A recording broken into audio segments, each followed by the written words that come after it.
याद है कुछ सालों पहले जब एक रात 8 बजे अचानक से वक्त बदल गए, जज्बात बदल गए। कितने टाइम तक हमें एटीएम के बाहर लंबी लंबी कतारों में खड़ा होना पड़ा, नोट्स बदलने के लिए बैंक्स के चक्कर लगाने पड़े क्योंकि 500 और 1000 के नोट्स बंद हो गए थे।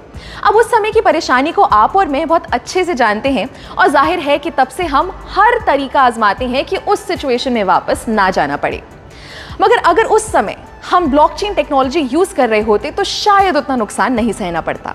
नमस्कार, स्वागत है आपका जी के डिजिटल शो पर। मैं हूं पलक यादव और आज हम बात करेंगे क्रिप्टो करेंसी के एक बहुत अहम पहलू पर जिसका नाम है ब्लॉकचेन। अब क्रिप्टो तो हम समझ गए, मगर ये सवाल आपके मन में जरूर आया होगा कि आखिर जितनी भी क्रिप्टो से होने वाली ट्रांजैक्शंस हैं उनका रिकॉर्ड कैसे रखा जाता है या उन्हें सिक्योर कैसे किया जाता है, या जो हमने क्रिप्टो के डिसेंट्रलाइज्ड होने की पिछले वीडियो में बात की थी, आखिर वो कैसे पॉसिबल है। इस सब का एक ही जवाब है ब्लॉकचेन। ब्लॉकचेन एक बड़ा सा बटा हुआ डेटाबेस है जो हजारों लाखों कंप्यूटर्स पे शेयर्ड होता है और ये सारे कंप्यूटर्स आपस में कनेक्टेड होते हैं। आसान भाषा में कहें तो जैसे एक दुकानदार अपने पास एक रजिस्टर बना के रखता है ना कि कितना राशन आया, कितना बिका, ठीक वैसे ही ब्लॉकचेन एक डिजिटल रजिस्टर की तरह होता है। अब वैसे तो ब्लॉकचेन का कई सेक्टर्स में इस्तेमाल हो सकता है, मगर ये हाल ही में सबसे ज्यादा पॉपुलर हुआ क्रिप्टो करेंसी से होने वाली ट्रांजैक्शंस के लिए। वैसे तो ब्लॉकचेन एक एक्सपेरिमेंट के तौर पर 1991 में आया था, मगर इसका इस्तेमाल शुरू हुआ 2009 में जब बिटकॉइन आया। जी हाँ, कुछ सुना सुना लगा। सातोशी नाकामोटो ने जब 2009 में बिटकॉइन शुरू किया, तब ही बिटकॉइन के आसपास उन्होंने ब्लॉकचेन का कॉन्सेप्ट यूज किया। चलिए इसको जरा ऐसे समझते हैं। फर्ज कीजिए आपने बिटकॉइन से कुछ खरीदा या बिटकॉइन खरीदा, तो ये जो ट्रांजैक्शन हुई, ये इंफॉर्मेशन एक ब्लॉक के फॉर्म में बन के सेव हो गई। फिर आपने उस बिटकॉइन को बेचा तो फिर से एक ब्लॉक बन गया। अब ऐसे ही आप जितनी बार ट्रांजैक्शंस करेंगे तो उसका एक ब्लॉक बनता जाएगा और वह सारे ब्लॉक्स एक चेन से जुड़ते जाएंगे, इसलिए इसका नाम है ब्लॉकचेन। सिंपल। मगर ये हमारे ट्रांजैक्शन यानी लेन देन के डेटा को सेव कैसे रखता है?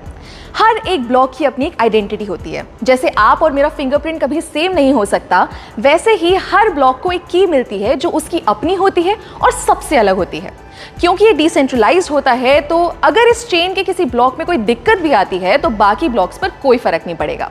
ब्लॉकचेन एक ऐसा सिस्टम है जिसे हैक करना, हटाना या चेंज करना लगभग नामुमकिन है।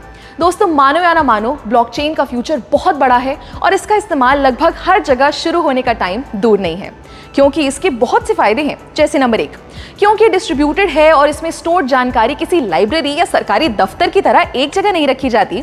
इसको संभालने या मेंटेन करने के लिए किसी मिडिल मैन की जरूरत नहीं है। दूसरा, ब्लॉकचेन एकदम ट्रांसपेरेंट है, यानी आप और मैं कभी भी इसको एक्सेस कर सकते हैं और अपनी ट्रांजैक्शंस पर नजर रख सकते हैं, जिससे फ्रॉड के चांसेस बहुत कम हो जाते हैं। तीसरा, ब्लॉकचेन पर हर इंफॉर्मेशन को बहुत आसानी से ट्रेस किया जा सकता है, यानी पुरानी से पुरानी ट्रांजैक्शन को भी हम देख सकते हैं। चौथा, ये टेक्नोलॉजी एकदम फास्ट है। हर चीज़ का लिखा हुआ रिकॉर्ड बनाने में बहुत टाइम और मेहनत लगती है, मगर वही जानकारी को अगर ब्लॉकचेन के जरिए सेव करें तो वो बहुत आसानी से और बहुत जल्दी हो जाएगा। और आखिरी, जैसा मैंने पहले भी बताया कि ये बहुत सेफ है, तो आप टेंशन फ्री होकर इसका इस्तेमाल कर सकते हैं।